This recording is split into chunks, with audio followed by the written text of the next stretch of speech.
Ao vivo, a partir de agora e com total exclusividade, anote.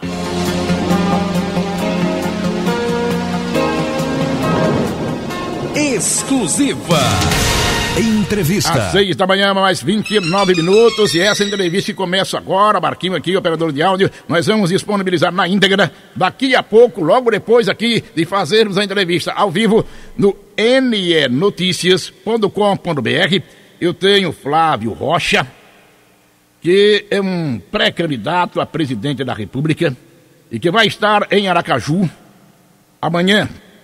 Flávio Rocha, como diz um artigo publicado hoje no jornal Folha de São Paulo, leio: conjuga o combate ao politicamente correto com responsabilidade fiscal. E é sobre esse e outros temas que nós conversamos com ele a partir de agora. Flávio e Gilmar Carvalho, bom dia para você. Bom dia, Gilmar. Bom dia aos seus ouvintes. É uma grande alegria estar aí chegando e preparando para chegar a Aracaju com o Brasil 200. Isso é bom. O que é o Brasil 200?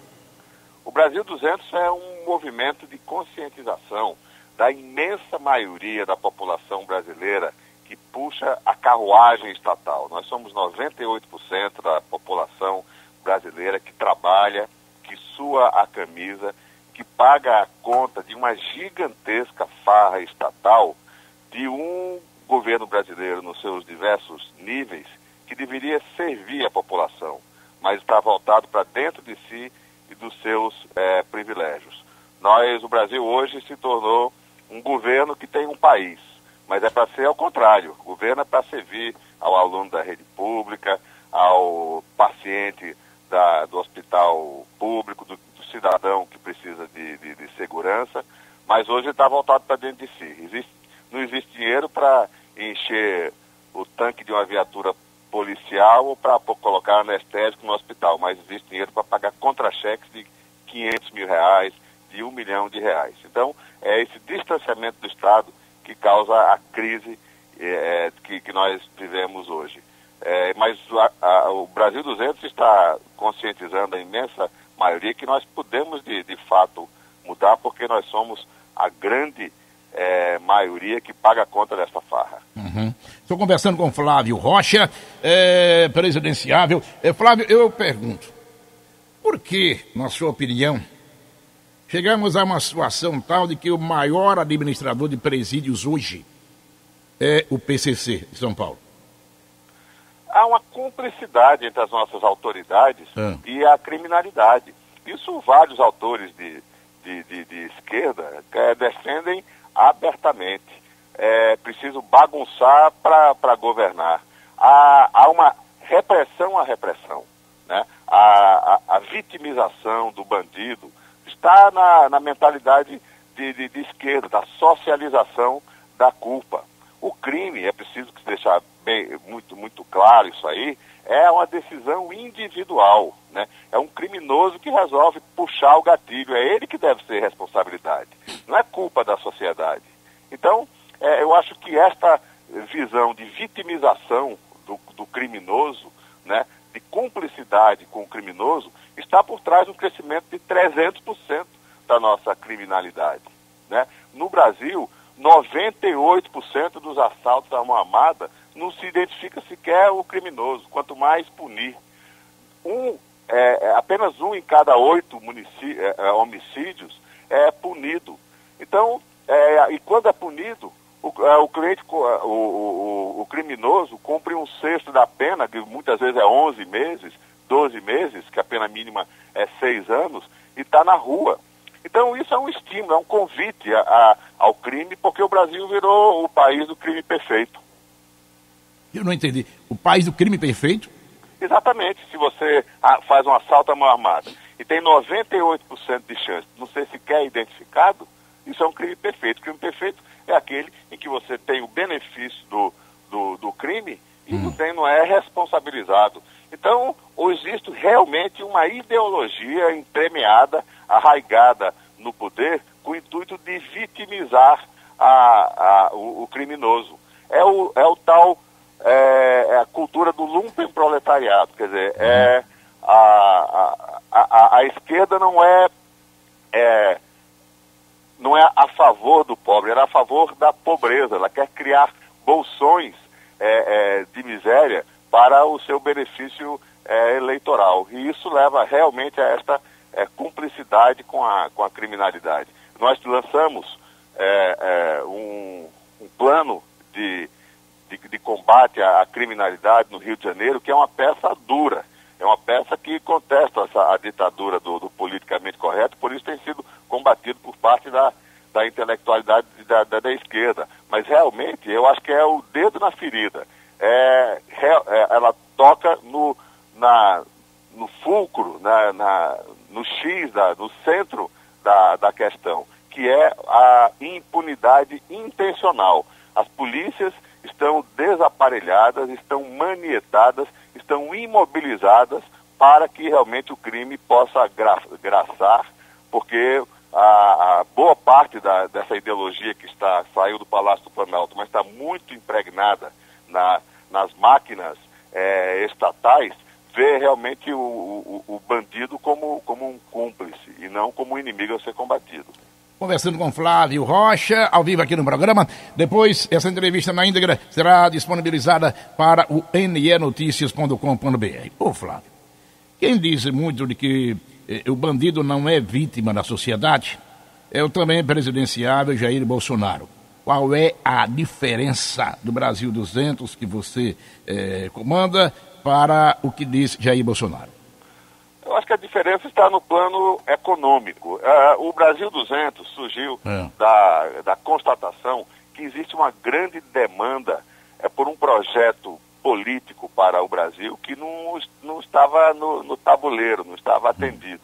Eu acho que claramente o povo brasileiro quer um contraponto a esse triste ciclo recente, onde houve um grande intervencionismo do Estado brasileiro. O Estado cresceu, o Estado se meteu em vários setores, perdeu muito dinheiro nas suas aventuras empresariais, mas a esquerda também é o bagunçar para governar, né? Então isso gerou uma demanda por ordem, que realmente é a contestação dos valores que foram bagunçados, que foram erodidos ao longo desses últimos 15 anos. Isso criou realmente esta demanda que o candidato Bolsonaro, com quem eu já estive algumas vezes, interpreta, embora carregando um pouco nas cores, embora radicalizando em muitos pontos, com posições extremadas em muitos casos. Agora, a grande diferença, eu já tive a oportunidade de conversar isso com ele, está no plano da economia. Nós acreditamos que é preciso destravar a economia brasileira, tornar o Brasil menos hostil ao investimento. Os 14 milhões de desempregos, e de emprego eu entendo, porque a nossa empresa é a 15ª maior empregadora do Brasil. A nossa missão é gerar emprego. São 40 mil colaboradores que estão trabalhando na Riachuelo, mas não basta apenas gerar empregos, é preciso combater uma máquina de destruição em massa de empregos, que é a burrice burocrática brasileira, né? Uma das formas de ação desta máquina ideologizada que é a excessiva burocracia. Eu vejo isso lá no nosso estado, realmente a hostilidade. O Brasil é um dos países mais hostis ao investimento. Qualquer investidor tem medo de investir no Brasil. O Brasil gera mais ações trabalhistas do que todo o resto do mundo. Só o ano passado foram 3,5 milhões de ações trabalhistas. Quem perde com isso é o elo mais frágil, que é o trabalhador. Isso se reflete através do desemprego. O empresário vai produzir em outro lugar, importa da China, abre fábricas em outros lugares, mas é o trabalhador brasileiro que fica desempregado. Então, uma das preocupações centrais do Brasil 200, aí a nossa diferença do candidato Jair Bolsonaro, é justamente transformar o Brasil num país onde seja atrativo investir, onde a gente possa realmente sair deste pelotão dos países mais hostis, menos atrativos ao investimento, ao lado de Venezuela, ao lado de Cuba, ao lado de Coreia do Norte, que são os países de economias travadas, sem liberdade, e tornarmos isso muito fácil, mas é muito fácil a gente pouco tempo, retirar essas travas à economia para tornar o Brasil atrativo ao investimento, porque não existe melhora das condições de vida sem prosperidade. E prosperidade se consegue com liberdade econômica. O Brasil é como assim um carro de alta performance com freio de mão puxado. E esse freio de mão puxado é uma burocracia asfixiante que afugenta o investimento e gera desemprego. Atenção, hein? Rádio Trânsito, ouvinte e repórter, informa na mais moderna emissora de rádio de Sergipe. Rádio Trânsito, agora na Mix FM. O ouvinte e repórter informa aqui no 988-691008, que é o meu WhatsApp pessoal. Trânsito completamente parado, do Orlando Dantas até o Detran em Aracaju. Você, repórter. Isso é gravíssimo. Trânsito completamente parado do Orlando Dantas até o Detran. Agora são 6h40 da manhã. Eu estou entrevistando Flávio Rocha, que é CEO da Riachuelo e pretenso candidato a presidente da República, que estará em Aracaju amanhã. Flávio, eu pergunto também a você o seguinte: qual é a sua opinião sobre essa intervenção do governo federal na segurança pública do Rio de Janeiro? É por aí? Sem dúvida, irmão. A intervenção foi uma atitude extrema, mas absolutamente necessária pelos erros acumulados, a perda total de controle da situação. Nós estamos, o nosso plano de segurança está irrestrito ao apoio. Nós estamos mesmo fazendo esses dias um adesivaço de apoio aos nossos garotos aí das Forças Armadas que foram resolver um problema, né, que chegou ao seu extremo, e eu acho que é por aí sim. Nós damos total apoio à intervenção e inclusive que se abra a possibilidade de, em outros exemplos extremos, a minha cidade natal, que eu lembro muito bem, a vida toda se orgulhava de ser uma das capitais mais seguras do Brasil, hoje está em primeiro, segundo lugar entre o maior número de homicídios, né? Então a intervenção chega em boa hora e eu acho que vai ser uma solução com um tratamento de choque para um problema grave. Você é CEO da Riachuelo. Eu pergunto o seguinte: a sua política econômica, chegando à presidência da República, seria uma política de mercado, ou seja, para atender aos interesses do mercado? Mas não existe melhor saída para a prosperidade do que o talento individual, né? É o indivíduo que gera riqueza, é a livre iniciativa que gera emprego. O Estado é destruidor de empregos. Nós chegamos, um país é mais ou menos como uma carruagem. Tem a parcela que puxa a carruagem, que são os trabalhadores, que são os investidores, que geram riqueza, geram impostos, e existe a carruagem estatal, que é o peso do Estado. Nós chegamos a uma situação onde o carrapato já é maior do que o boi, né? Se nós considerarmos os 35% de carga tributária, mais 10% de déficit, mais o peso dos monopólios estatais, né, a carruagem já é maior do que a sua força de tração. Costumo dizer que o carrapato já ficou maior do que o boi. Quando isso acontece, os dois morrem.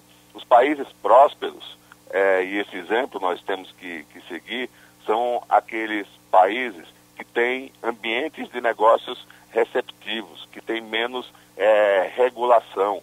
Existe uma burocracia asfixiante, sem sentido, que afugenta os investimentos, né? Isso não traz prosperidade, pelo contrário. Existe uma lista que eu sempre acompanho, que é o Índice de Liberdade Econômica. E é claro, você vê claramente que os países mais prósperos são os países de economia mais livres, de estados mais leves. Com isso você atrai investimento, né? Minha missão de vida é gerar empregos, mas para haver prosperidade, além de gerar empregos, é preciso deter o maior destruidor de empregos, que é a burrice burocrática brasileira, né? Em nome da defesa do trabalhador, se faz um grande mal ao trabalhador, que é destruir empregos, em nome do meio ambiente se faz danos ao meio ambiente, servindo a uma causa ideológica, né? O Brasil precisa efetivamente tirar esta areia das delicadas engrenagens da economia, que é a incrível burocracia, né?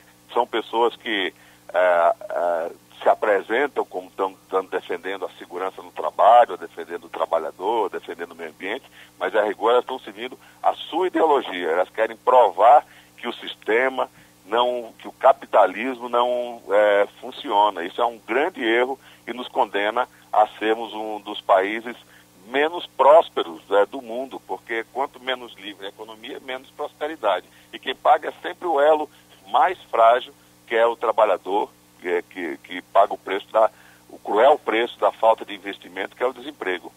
Olha, Geomarte, informação 6h45 da manhã, Geomarte, cerveja Skol, ô babau, lata 350 ml, leve 18, pague 15, somente 27,88 pacote em Geomarte. Café almofada tradicional Maratá 250 gramas, apenas R$ 3,75 o pacote. Óleo de soja Concórdia, Geomarte vende 900 ml por apenas R$ 2,87. Grande Páscoa Geomarte Atacado, tudo para a quaresma em até 2 vezes no cartão. Consulte os cartões da loja. Na Avenida Maranhão, 2462, Aracaju. Estou conversando com Flávio Rocha, Céu da Riachuelo, e também pretenso candidato a presidente da República, que estará em Aracaju amanhã. Flávio, os maiores problemas desse país está relacionado à Previdência. O que é que você, sendo presidente da República, faria para equacionar esses problemas relacionados à Previdência? O que o Brasil 200 tem apontado é para o centro do programa da Previdência, que é a Previdência de 1 milhão. Nós não temos um problema de Previdência. Nós temos 33 milhões de aposentados no Brasil, geraram um déficit de 450 bilhões em 10 anos. Mas 1 milhão de pessoas, que é onde se foca aí esses privilégios, quando eu falo do Estado em si mesmado, o Estado voltado para os seus privilégios, 1 milhão de pessoas geram um déficit 3 vezes maior do que o gerado por 33 milhões do brasileiro comum, do brasileiro que na sua imensa maioria recebe um salário mínimo, R$1.000 ou R$1.200 de aposentadoria. Enquanto isso, existem pessoas que trabalharam 20 anos e têm aposentadorias de 6 dígitos, aposentadoria de R$100 mil, de R$200 mil. Outro dia tinha um contra-cheque no Rio de Janeiro de R$1 milhão de reais. Então, é aí que está localizado o problema. E é estranho como realmente esse governo, talvez pela fragilidade política, o fato de estar sempre com a espada na cabeça em termos da questão delicada da política, dos escândalos recentes, a gente acaba não tocando o X da questão, que é a aposentadoria desse milhão de privilegiados que estão em cima da carruagem. Então, o que nós temos realmente que focar o debate da Previdência é sobre os inomináveis privilégios que fazem com que a Previdência do Brasil seja um dos maiores mecanismos de redistribuição de renda, mas só que ao contrário. Em vez de tirar dos ricos e distribuir para os pobres, ele faz exatamente o contrário. O sistema, isso associado a uma deformidade do sistema tributário brasileiro, que concentra impostos escondidos, sorrateiramente escondidos nos preços dos produtos, consequentemente é o mais pobre que paga mais imposto, e você direciona o suado dinheiro desses impostos para bancar aposentadorias de R$100 mil, R$200 mil, 500 mil reais, como existe aí que a gente vê na mídia. Então, o problema da Previdência, não tem um problema de Previdência, nós temos uma deformação da Previdência do setor público. 1 milhão de privilegiados, ou seja, uma pequena fatia, né, do número total de aposentados, enquanto existe essa imensa maioria que recebe aposentadoria de fome. Muitas pessoas, né, contribuem com... Aqui mesmo na rediscussão da aposentadoria aqui de São Paulo, boa parte do funcionalismo, depois que se aposentava, passava a receber o dobro da sua remuneração. Quando o simples mortal brasileiro comum, muitas vezes se aposenta com uma aposentadoria que é 10%, 20% do salário com que ela contribuiu a vida toda. Conversando com Flávio Rocha, você é favorável às privatizações, qualquer privatização, enfim? Eu não tenho dúvida, porque você vê que a privatização, eu cito o exemplo, a Vale do Rio Doce, ou as telecomunicações, né? Essa privatização das telecomunicações, um telefone custava mais do que um carro popular, né? Você declarava o seu telefone até na declaração de imposto de renda, porque a oferta de linhas telefônicas era muito pequena devido à total ineficiência estatal. A Vale do Rio Doce era sempre um problema nas contas públicas, era prejuízo atrás de prejuízo. Quando ela foi privatizada, ela cresceu enormemente, se tornou eficiente e hoje paga, ao invés do governo ter que botar dinheiro todo mês para bancar o rombo da Vale do Rio Doce, a Vale do Rio Doce é talvez o maior contribuinte brasileiro, ajudando a pagar as contas públicas. Então, isso aí o mundo já mostrou que o caminho é esse. O Estado, quando se mete a ser empresário, é o pior empresário de todos, tem que pegar dinheiro do contribuinte, o dinheiro que está faltando para encher o tanque de uma viatura policial ou para comprar gás para um hospital, para pagar um salário atrasado do funcionalismo, ficar bancando prejuízos de monopólios estatais. E o pior é que quando também o Estado resolve entrar num setor como do petróleo, ele acaba tendo que declarar o monopólio, então que ele sabe das suas ineficiências. A outra questão mais preocupante ainda é que justamente os monopólios estatais estão intimamente ligados com os casos de corrupção. Você vê aí o que acontece quando há uma empresa como o importante setor de óleo e gás, a Petrobras, não tem concorrentes, né? Você imagine uma Riachuelo, uma empresa como a nossa, sujeita ao livre mercado. Se tivesse, por acaso, um comprador de qualquer item, de tênis ou de meia, que receba levar, seja corrupto, receba levar uma propina de um fornecedor nosso, imediatamente aquele item iria ser onerado pela corrupção, porque corrupção é fator de custo, e a gente iria perder competitividade no mercado. Mas num monopólio estatal, numa Petrobras, por exemplo, a gente viu casos aí de propinas de 200% de um navio sonda, uma refinaria de petróleo, uma plataforma de petróleo, que isso vai imediatamente para preço, fazendo com que o Brasil tenha das gasolinas mais caras do mundo. Então, a saída realmente é a eficiência do livre mercado, porque o livre mercado é, sem sombra de dúvida, o desinfetante natural contra a corrupção. Flávio Rocha, então você é a favor seria a favor do que da privatização da Petrobras? Eu sou a favor de todas as privatizações. O dinheiro inclusive da Petrobras? Deve ir para serviço público, deve ir para saúde, para educação, não para tapar rombo de empresa estatal corrupta e ineficiente. Seria o caso da Petrobras também? Sem dúvida. Os bancos privados, os bancos públicos também, não há por que o governo ter banco. O governo já é um dos maiores governos do mundo. Nós temos praticamente 50% do esforço de produção vai para o governo. E esse dinheiro falta para a saúde, para a educação, para a segurança, para os serviços essenciais, porque está sendo consumido pela ineficiência de gigantescas empresas estatais e principalmente com corrupção. E sobre a Caixa Econômica? Exatamente. Não há por que o governo ter bancos privados, bancos públicos, né? Um banco privado pode perfeitamente cumprir a função social de uma Caixa Econômica, na habitação, através de acordos feitos por ocasião da privatização, sem que seja necessário a gestão estatal, que é, por definição, ineficiente.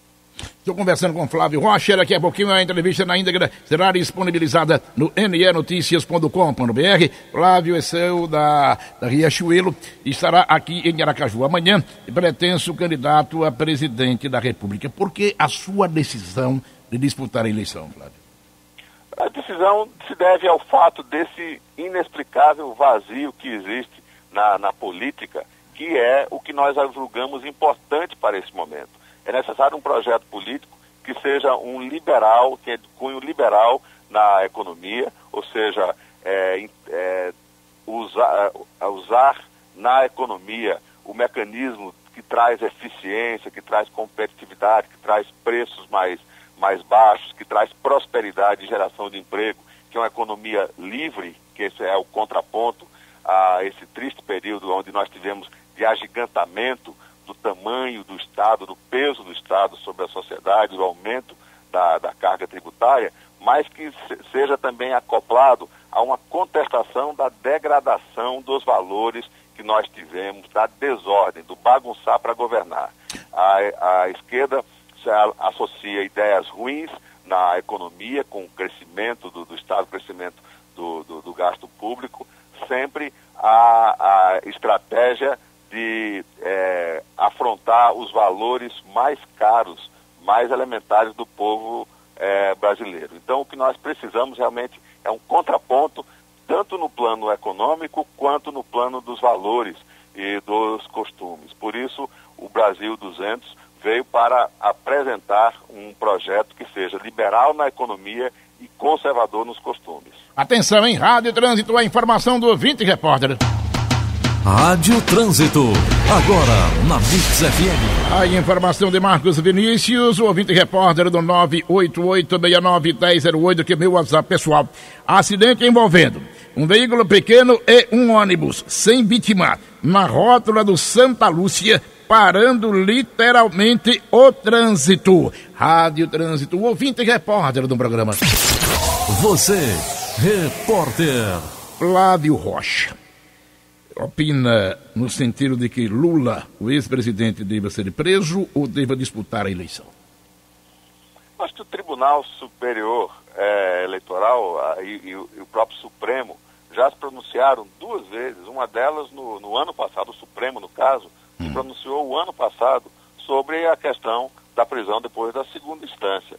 Eu acho que seria um casuísmo inaceitável recolocar essa questão em pauta pouco mais de um ano depois de uma decisão só por causa desse casuísmo que aconteceu com o presidente Lula. Eu acho que a lei existe para todos e eu acho que o juiz tem no caso o juiz Moro tem a prerrogativa de fazer valer a prisão já depois de julgado em segunda instância ou deixar o caso prosseguir para as instâncias finais. Ele não é obrigado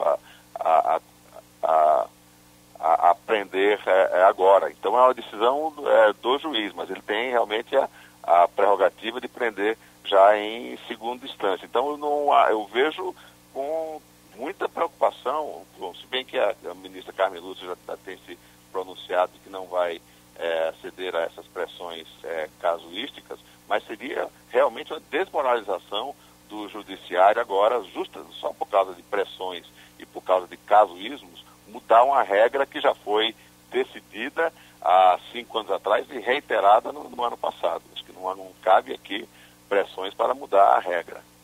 Flávio Rocha. Flávio, qual é a sua opinião sobre o Bolsa Família? É um mecanismo absolutamente fundamental para aqueles que estão excluídos e tem que ser realmente mantido, mas nós acreditamos que existe uma porta de saída para o Bolsa Família. Um programa que eu mais me orgulho na Riachuelo se chama Pro Sertão. É um programa que está construindo 300 pequenas fábricas de confecção em cidades de entre 5 e 15 mil habitantes. eram cidades que nunca, Gilmar, nunca tinham tido uma carteira de trabalho assinadas.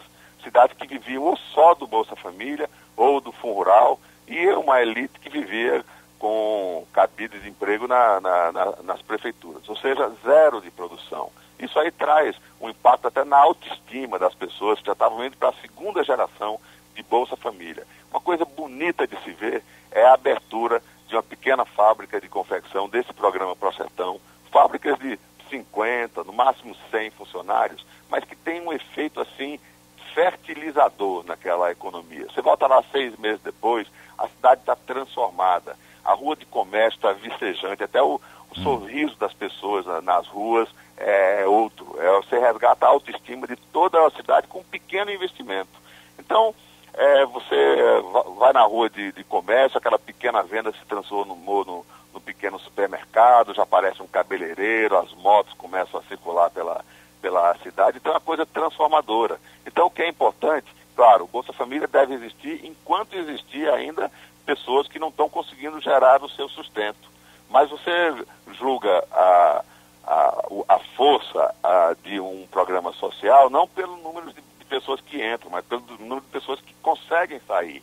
E um programa como esse, o ProSertão, que é o programa que eu mais me orgulho dentro da Riachuelo, que está gerando, tem potencial de gerar 30 mil empregos lá no Rio Grande do Norte, que é um estado que está já entrando no 6º ano consecutivo de seca, é uma saída para o Bolsa Família. Então, ao lado do suporte necessário que o programas sociais tem, é preciso gerar a oportunidade de emprego, é preciso desburocratizar a nossa economia, libertar a economia para atrair investimento e proporcionar uma porta de saída para uma vida digna e a oportunidade de um pai de família, através do seu suor, garantir o seu sustento. Chegou a hora, Flávio Rocha, já no finalzinho da entrevista, de buscar reinventar o governo? Sem sombra de dúvida, é necessário. O governo está voltado para dentro de si. O governo, numa empresa privada, eu acho que é isso que a empresa privada tem a ensinar no governo, a gente acorda de manhã e pensa o que é que a gente faz para agradar o consumidor. Porque se o consumidor estiver feliz, a gente dá até o apelido carinhoso de Dona Maria para o nosso consumidor na Riachuelo, se a Dona Maria estiver feliz, encontrar um vestidinho que ela gosta, pagando a prestação de R$15 ou R$10, as engrenagens giram, né? O emprego é gerado, a empresa prospera, a gente abre mais loja, o fornecedor fica feliz porque recebe em dia, o sindicato fica feliz porque a gente gera mais emprego, o investidor acionista recebe também o seu dividendo. Então tudo passa por agradar o cliente. Por que no governo não é assim? Porque o governo não pensa em preparar o aluno para o mercado de trabalho, não pensa em garantir a segurança, porque se o usuário final do Estado estivesse feliz, tudo aconteceria como numa empresa privada, buscando eficiência, buscando a meritocracia. Mas não é assim que acontece. O governo, cada vez, quanto mais ele incha, quanto mais ele cresce, mais ele se distancia do propósito de servir. O governo não existe mais para servir. É mais de 50% do esforço de produção de tudo que o brasileiro produz para atender a privilégios, para atender aos marajás. Os marajás da época de Collor eram apenas caros. Os marajás de hoje são tóxicos. Eles são os grandes fatores de perda da capacidade do Brasil de competir. Esta excessiva burocracia, este cerco asfixiante da burocracia brasileira está tirando o Brasil do jogo competitivo. E o resultado disso é empobrecimento e falta de prosperidade e o desemprego que nós estamos vivendo. Flávio Rocha, quando você chega a Aracaju? Nós chegamos amanhã, temos uma agenda intensa em Aracaju, estou muito ansioso aí para reencontrar essa cidade maravilhosa que nos recebe tão bem há tantas décadas, e acho que vai ser uma boa oportunidade da gente discutir os problemas de Sergipe, do Nordeste e do Brasil. Perfeito, Flávio Rocha, foi muito bom ouvi-lo aqui no programa e gostaria então nesse instante final que você deixe a sua mensagem para o povo de Sergipe e para o povo da Bahia e de Alagoas que também nos ouve aí nos municípios mais próximos de Sergipe. Bom, é uma alegria muito grande, eu estou muito feliz, acho que é fundamental que nós saiamos da moita, que nós exerçamos o nosso protagonismo. Nós estamos à véspera de talvez a eleição mais importante da história do Brasil. O nome do movimento, Brasil 200, diz respeito a uma data histórica que vai acontecer em 2022. É quando o Brasil vai comemorar 200 anos da sua independência, da sua vida como país independente. Nós nos libertamos lá da coroa portuguesa há 196 anos atrás, mas nós não somos um país livre. Nós somos um país dominado por uma instituição ainda mais pesada, opressora do que a coroa portuguesa, que é o Estado brasileiro que voltou-se para dentro de si e dos seus privilégios. É hora agora de rediscutir o papel do Estado e fazer com que esse Estado tão caro, que cobra impostos tão elevados, que pesa tanto sobre a sociedade, volte a ser um Estado servidor, e não uma corte desfrutando do trabalho dos seus súditos. Permita-me só mais uma pergunta. Nós vamos sair da crise? Eu acredito que nós podemos sair a curto prazo.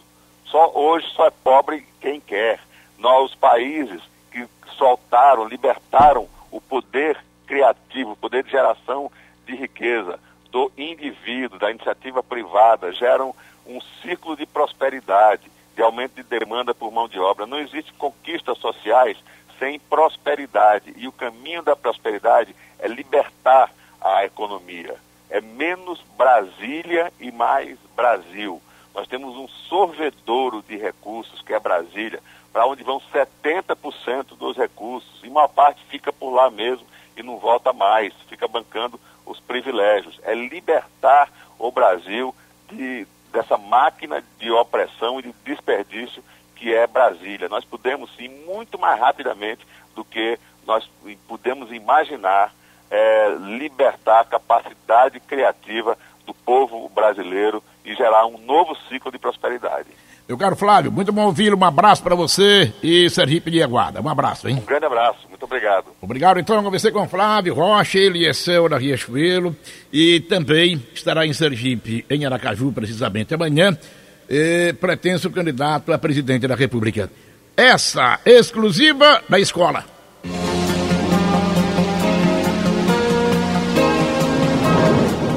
Exclusiva. Mix.